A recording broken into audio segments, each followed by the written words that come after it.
Hello everyone. आज की हमारी जो वीडियो है ये 10th क्लास के लिए होगी और इसके अंदर हम आज जो पढ़ने वाले हैं वो संसाधनों का विकास, नियोजन और संरक्षण का टॉपिक होगा। पहले इसके ऊपर एक वीडियो बन चुकी है, ये लेसन 1 है, इसमें एक ही वीडियो बनी अभी।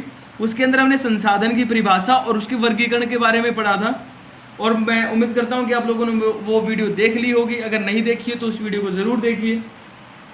चलिए आज का टॉपिक शुरू करते हैं और मैं आशा करता हूं कि आप सब ठीक होंगे।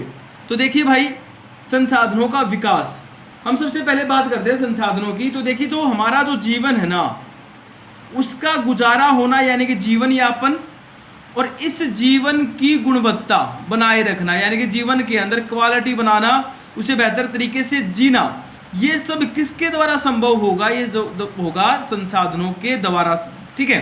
और ये बात हमने पहले पढ़ ली है कि संसाधन हमारी आवश्यकताओं की पूर्ति करते हैं, उसीलिए हमारा जीवन यापन चल रहा है और वो हमारी क्वालिटी को भी बेहतर बनाते हैं। जितने संसाधन हमारे पास होंगे ना, हम क्या हो जाएगा, हमारा जीवन की गुणवत्ता बढ़ती चली जाएगी, जीवन का स्तर बढ़ता चला जाता है, ठीक है। लेकिन आजकल क्या हो गया है कि इस जीवन की गुणवत्ता को सुधारने के चक्कर में, यहाँ पर क्वालिटी सुधारने के चक्कर में संसाधनों का हमने क्या कर दिया है भाई, संसाधनों का हम अंधाधुंध प्रयोग कर रहे हैं, ठीक है।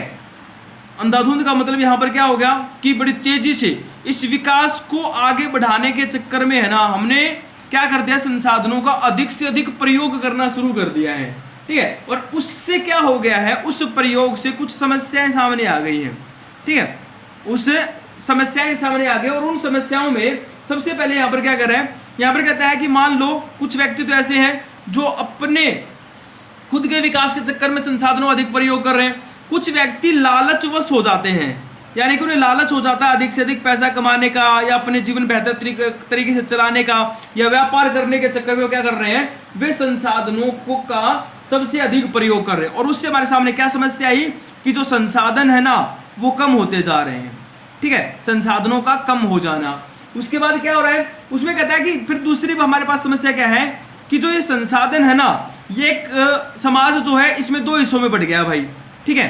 पहला क्या है, पहला तो कहता है कि एक व्यक्ति ऐसा है जो संसाधन संपन्न है, ठीक है, संसाधन संपन्न लिखेंगे हम यहाँ पर, और एक व्यक्ति ऐसा है जो संसाधन विहीन है।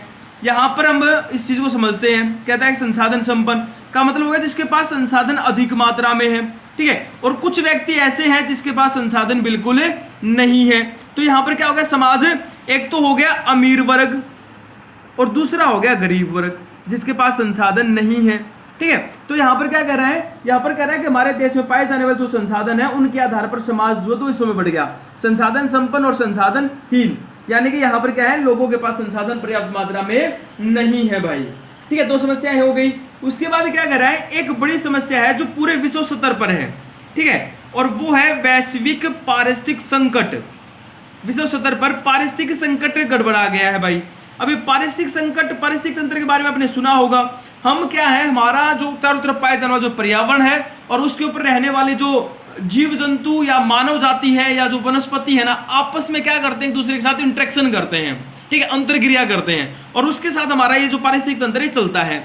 लेकिन अब क्या हो रहा है कि संसाधनों का जो ये संसाधन ही तो है, जीव जंतु भी संसाधन है ना, वर्गीकरण में हमने पढ़ा था, वनस्पति भी संसाधन है, जो जल है, भूमि है, सब संसाधन है। लेकिन हमने क्या कर दिया है, अपने विकास के चक्कर में इनका अधिक प्रयोग करना शुरू कर दिया, अधिक प्रयोग करना शुरू किया, ये कम हो गए तो पारिस्थितिक संकट गड़बड़ा गया है। उससे क्या हो रहा है, एक तो है ना तापमान में वृद्धि हो रही है, वैश्विक तापमान में वृद्धि, जिसको हम क्या बोल रहे हैं, जिसको हम बोलते हैं ग्लोबल वार्मिंग, ठीक है। इस धरातल का टेम्परेचर लगातार बढ़ते रहना ग्लोबल वार्मिंग का शिकार हो रहा है, ठीक है, हमारा जो भूमंडल है। उसके बाद एक किस्म है ना, ओजोन गैस के बारे में आपने सुना होगा, पढ़ा भी होगा, पहले वाले 7th क्लास में आता है ये टॉपिक।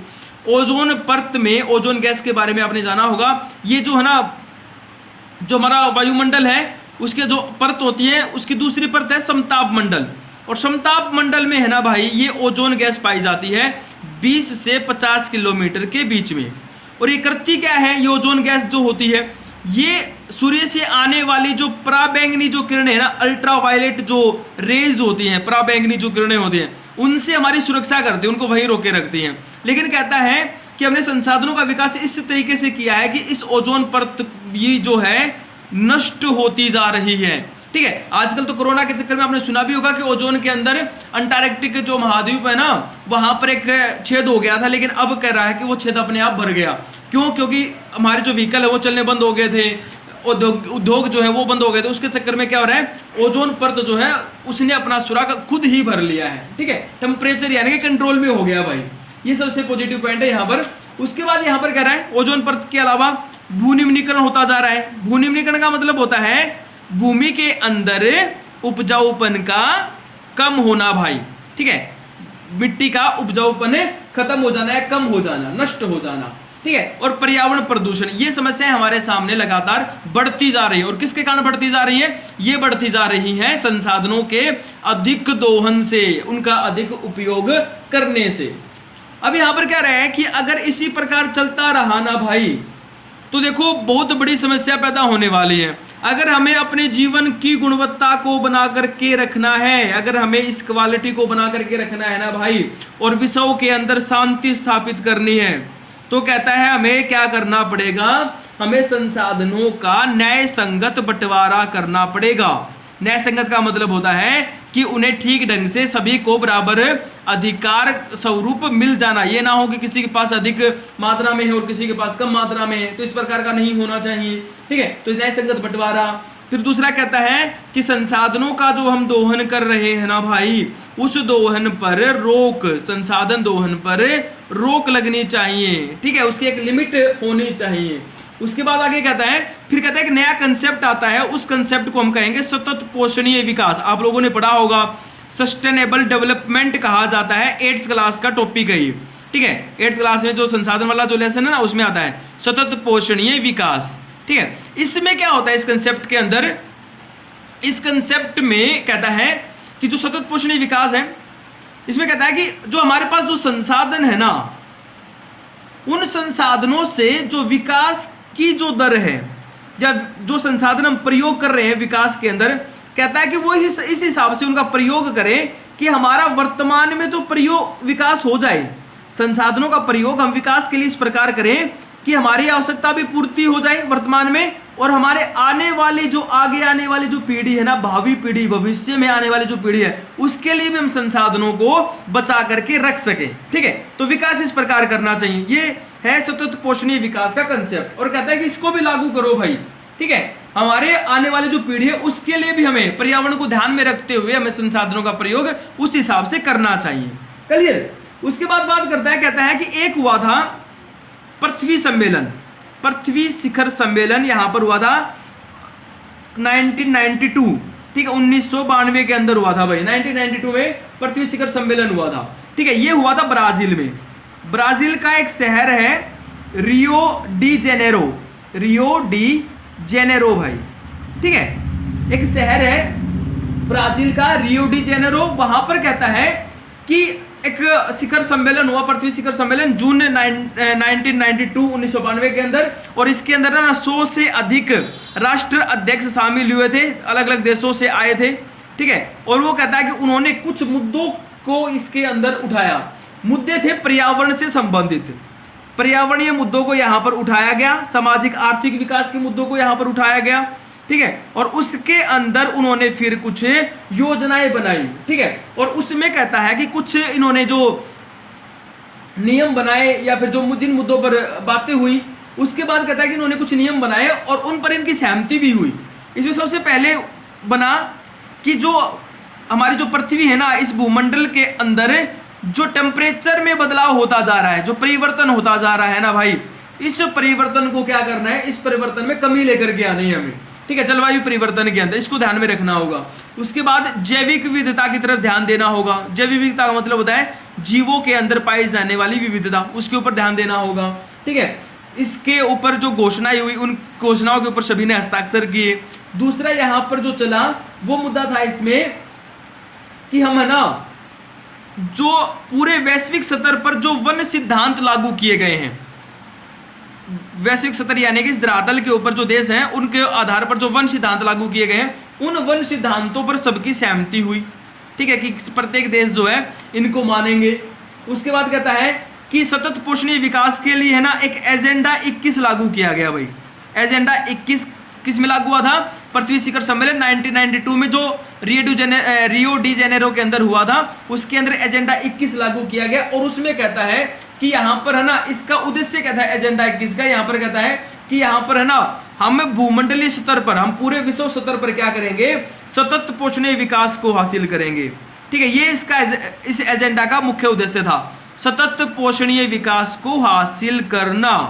ठीक है, और सतत पोषणीय विकास के बारे में आप लोगों को बता चुका हूं। ठीक है, उसके बाद यहां पर कहता है कि इसमें क्या किया जाएगा, इसमें कुछ कार्य सूची डाली गई। इसमें कहता है कि सबके समान अधिकारों के लिए लड़ा जाएगा, सबके समान हितों को ध्यान में रखा जाएगा। ठीक है, उसके बाद जो भी आवश्यकताएं हैं, आपसी जो आवश्यकताएं हैं, पारस्परिक आवश्यकताएं जो दे रखी हैं, कहता है उनकी तरफ ध्यान दिया जाएगा। ठीक है, पारस्परिक आवश्यकताएं एक देश की दूसरे देश से। उसके बाद गरीबी जो है देशों के अंदर, उसको खत्म किया जाएगा। रोग जो हैं, बीमारियां जो हैं, उनको निपटाने की तरफ ध्यान दिया जाएगा। और कहता है प्रत्येक देश जो है ना, मिलकर के इसमें कार्य करेगा भाई। और यहाँ पर जो कार्य होगा वो पर्यावरण को ध्यान में रखते हुए होगा कि पर्यावरण को किसी भी प्रकार की कोई हानि ना पहुंचे। पर्यावरणीय अक्षति जो इन्होंने लिखा हुआ है, स्थिति जो लिखा हुआ है, हानि जो लिखा हुआ है, उसको ध्यान में रखते हुए ये इसके ऊपर फोकस किया गया भाई। ठीक है, अब आगे बात करते हैं हमारा संसाधन नियोजन। ठीक है, ये तो था संसाधन विकास के बारे में। संसाधन नियोजन की बात कर लेते हैं। संसाधन नियोजन में कहता है, नियोजन का मतलब पता क्या था? संसाधन तो रिसोर्स हो गए हमारे, पता है हमें। नियोजन का मतलब तो प्लानिंग करना। ठीक है, किसी भी चीज की प्लानिंग करना कि इनका प्रयोग किस प्रकार से करना चाहिए। तो यहां पर कहता है कि उनका उपयोग ठीक ढंग से हम कर सके, इसके लिए हमें प्लानिंग करनी होगी। अब भारत जैसे देशों के अंदर तो ये जो प्लानिंग है ना, ये सबसे जरूरी है। हम भारत के संदर्भ में पढ़ रहे हैं तो भारत की बात करेंगे। कहते हैं प्लानिंग जरूरी क्यों? क्योंकि भारत एक ऐसा देश है, विविधताओं वाला देश है भाई, हर मामले में विविधताओं वाला देश है। यहाँ पर कहता है संसाधन में भी विविधता पाई जाती है। कुछ क्षेत्र ऐसे हैं, कुछ प्रदेश ऐसे हैं भारत के अंदर जहाँ पर जो संसाधन है ना भाई, बहुत अधिक मात्रा में पाए जाते हैं। लेकिन कुछ प्रदेश ऐसे हैं जहाँ पर संसाधन बहुत कम मात्रा में पाए जाते हैं या पर नहीं पाए जाते हैं। ठीक है, लेकिन इसमें कहता है विविधता के साथ विकास में भी कुछ यहाँ पर विविधता आ गई है। कहता है संसाधन जहां पर अधिक मात्रा में पाए जाते हैं ना, वो प्रदेश कुछ ऐसे हैं जिनका विकास अभी तक नहीं हुआ है। ठीक है, लेकिन कहता है कि जहां पर संसाधन कम मात्रा में पाए जाते हैं वो विकास कर गए हैं। यहाँ पर ये भी कहता है कि जैसे मान लो झारखंड है, ठीक है, हमारा मध्य प्रदेश है, छत्तीसगढ़ है, ये ऐसे राज्य हैं जहाँ पर संसाधन प्रचुर मात्रा में पाए जाते हैं। कोयला पाया जाता है, लोहा है, मैग्नीज है, बॉक्साइट है, ये सारे के सारे खनिज जो हैं इन राज्यों में पाए जाते हैं। लेकिन अगर विकास की बात करें ना हम, तो विकास वहाँ पर न के बराबर हुआ है, विकास नहीं हो रहा है जिस हिसाब से संसाधन पाए जाते हैं। उसके बाद कहते हैं राजस्थान की बात करें हम, राजस्थान में सौर ऊर्जा और पवन ऊर्जा पाई जाती है, लेकिन वहाँ पर जल नहीं पाया जाता। अरुणाचल प्रदेश में जल पाया जाता है, तो वहाँ पर कहता है वहाँ पर भी जो विकास है वो ना के बराबर हुआ है। तो यहाँ पर कहता है कि हमें क्या करना चाहिए, हमें प्लानिंग की जरूरत है। जब हम प्लानिंग करेंगे ना, तो जिन क्षेत्रों में संसाधन अधिक पाए जाते हैं, जिन क्षेत्रों में संसाधन कम पाए जाते हैं, कहता है उन सभी को साथ में लेकर के हम राष्ट्रीय स्तर पर हम क्या कर सकते हैं, हम विकास को लागू कर सकते हैं। प्लानिंग करनी पड़ेगी हमें इसके लिए। अब प्लानिंग करने के लिए हमें क्या करना पड़ेगा, हमें कहता है कि सबसे पहले तो ना हमें भारत के अंदर, भारत की मैं बात कर रहा हूं, तो भारत में कह रहा है कि सबसे पहले हमें ध्यान देना होगा भाई कि जहां जहां पर जो संसाधन पाए जाते हैं ना, उनकी सर्वे करवाई जाए। ठीक है, सर्वेक्षण करवाया जाए, सर्वे करवाया जाए और उनकी एक लिस्ट बनाई जाए, यानी कि एक तालिका बनाई जाए, एक लिस्ट बनाई जाए। ठीक है, और उस तालिका में, उस लिस्ट में क्या हो, वहां पर पता चलना चाहिए कि किस क्षेत्र के अंदर कितनी मात्रा में संसाधन पाए जाते हैं। ठीक है, कहां पर पाए जाते हैं, उनकी गुणवत्ता कितनी है, उनकी मात्रा कितनी है, उसके अंदर इस बात का पता करना चाहिए। उसके बाद कहता है कि हमें फिर क्या करना है, फिर हमें टेक्नोलॉजी के ऊपर ध्यान देना है, प्रौद्योगिकी के ऊपर ध्यान देना है और जो संस्थागत जो योजनाएं होती है उनको लागू करना है। अलग अलग संस्थाएं, यानी कि अलग अलग जो डिपार्टमेंट होते हैं ना, जो इस विकास को लागू करते हैं, उनकी तरफ ध्यान देना है, संस्थागत योजनाओं को लागू करना। ठीक है, फिर उसके बाद आगे कहता है कि उनको लागू करने के बाद है ना, फिर हमें समन्वय स्थापित करना है, एडजस्ट करना है किसके साथ, एक तो संसाधन विकास के साथ। ठीक है, संसाधन विकास जो है ना, संसाधन विकास जो योजना है अपनी, एक तो उसको, और साथ में राष्ट्रीय विकास योजना, राष्ट्रीय विकास योजना, दोनों के बीच में क्या करना पड़ेगा भाई, दोनों के बीच में हमें एडजस्टमेंट करना पड़ेगा। संसाधन विकास का मतलब क्या है, यहाँ पर तो संसाधनों का विकास किया जाएगा। ठीक है, यहाँ पर देश का विकास करना है, और दोनों को क्या करना है, दोनों को एडजस्ट करना है, एक दूसरे के साथ साथ समन्वय स्थापित करना है कि संसाधन भी बचे रह जाएं और देश का विकास भी हो जाए। तो इस प्रकार के कुछ कार्यों को हमें क्या करना है, हमें लागू करना है। आगे बात समझ में। अब बात करते हैं इसके अंदर हमारा जो लास्ट बचता है और वो है अपना संसाधन संरक्षण पर आते हैं। ठीक है, यहां पर बात करते हैं इस नियोजन के अंदर है ना, एक चीज और जबरदस्त है, वो भी देख लो। कहता है कि देखो भाई, संसाधन विकास के लिए संसाधन पहली शर्त है कि किसी भी क्षेत्र के अंदर संसाधन होने चाहिए। ठीक है, लेकिन कहता है कि अगर मान लो प्रौद्योगिकी नहीं है ना, अगर टेक्नोलॉजी नहीं है, तो बिना टेक्नोलॉजी के हम उन संसाधनों का प्रयोग नहीं कर सकते हैं। हमने पढ़ा था ना कि भंडार, संचित कोष, ठीक है, उसके बाद संभाव्य, वास्तविक। तो वास्तविक में हमने क्या पढ़ा था कि जिन संसाधनों के लिए हमारे पास टेक्नोलॉजी, हम उनका प्रयोग कर रहे हैं। ठीक है, लेकिन जिनके लिए टेक्नोलॉजी नहीं है, उन संसाधनों का हम प्रयोग ही नहीं कर पाएंगे। अब प्रयोग नहीं कर पाएंगे तो हम विकास किस प्रकार करेंगे। तो यहां पर कहता है कि किसी भी संसाधन को लागू करने के लिए टेक्नोलॉजी का होना जरूरी है। और इसका सबसे बड़ा एग्जाम्पल है उपनिवेशवाद। कहता है कि जब भारत ना बाहरी शक्तियों का जब भी भारत ने सामना किया है, तो सबसे ज्यादा आक्रमण कहाँ हुए, वहां पर हुए जहां पर संसाधन अधिक पाए जाते थे। उन्होंने संसाधनों के ऊपर कब्जा किया और अपनी टेक्नोलॉजी के द्वारा उन्होंने अपना खूब विकास किया। लेकिन जैसे जैसे भारत के पास टेक्नोलॉजी बढ़ती जाएगी, तो भारत भी क्या करेगा, भारत भी अपना अच्छी प्रकार से विकास कर सकता है भाई। ठीक है, अब लास्ट में आ गया संसाधनों का संरक्षण। और संरक्षण का मतलब क्या होता है, किसी भी वस्तु को बचा करके रखना, अपने भावी पीढ़ी के लिए बचा करके रखना। तो हमने जो कारण पढ़े हैं ना, कारण जैसे अत्यधिक दोहन, उसके ऊपर रोक लगनी चाहिए। ठीक है, उसकी तरफ ध्यान देना चाहिए, है ना। और उसके बाद इसमें क्या है कि लोगों को जागरूक करना चाहिए, कड़े नियम बनाने चाहिए। इन कुछ हमारे कुछ सामान्य से जो टॉपिक है उनकी तरफ ध्यान देना पड़ेगा हमें, कुछ मुद्दे हैं। ठीक है, हर व्यक्ति को पर्यावरण के बारे में सोचना पड़ेगा। ठीक है, उसके लिए जितने नियम बन सके उतने नियम बनाइए, नियमों को लागू कीजिए कड़ाई के साथ। उनसे क्या हो सकता है कि उनसे हम ना अपने संसाधनों को बचा करके रख सकते हैं। और महात्मा गांधी ने भी यही कहा था भाई कि देखो, हमारे पास जो संसाधन है ना, वो संसाधन किसी लालची व्यक्ति की संतुष्टि के लिए नहीं है, लालची व्यक्ति की संतुष्टि के लिए नहीं है, बल्कि जो एक व्यक्ति नॉर्मली जो अपना पेट भरना चाहता है ना, उसके पेट भरने के लिए है। आगे बात समझ में। ये एक व्यक्ति की आवश्यकता की पूर्ति करेंगे, लेकिन एक लालची व्यक्ति का पेट नहीं भरेंगे भाई। ठीक है, अगर हम लालची व्यक्तियों के पेट भरने के चक्कर में लग गए ना, तो ये संसाधन जो हैं वो समाप्त हो जाएंगे। ठीक है भाई, मैं उम्मीद करता हूं कि आप लोगों को ये जो टॉपिक है ये समझ में आ गया होगा, जिसके अंदर हमने कुछ जर्नल मुद्दों पर बात की है। ठीक है, ये एक सामान्य सी चीजें हैं जिनको हमें सिर्फ समझना होता है, क्वेश्चन के नजरिए से भी देखें तब भी जरूरी है, और वैसे भी हमें हमारे दैनिक जीवन के अंदर इनकी बड़ा महत्व होता है। इनके बारे में जानिए, आप ध्यान से देखिए, अपनी बुक पढ़िए, वीडियो को ध्यान से देखिए। अगर फिर भी किसी को कोई समस्या रहती है तो मुझे पर्सनली आप कमेंट कर सकते हैं, कमेंट बॉक्स में बता सकते हैं। थैंक यू भाई।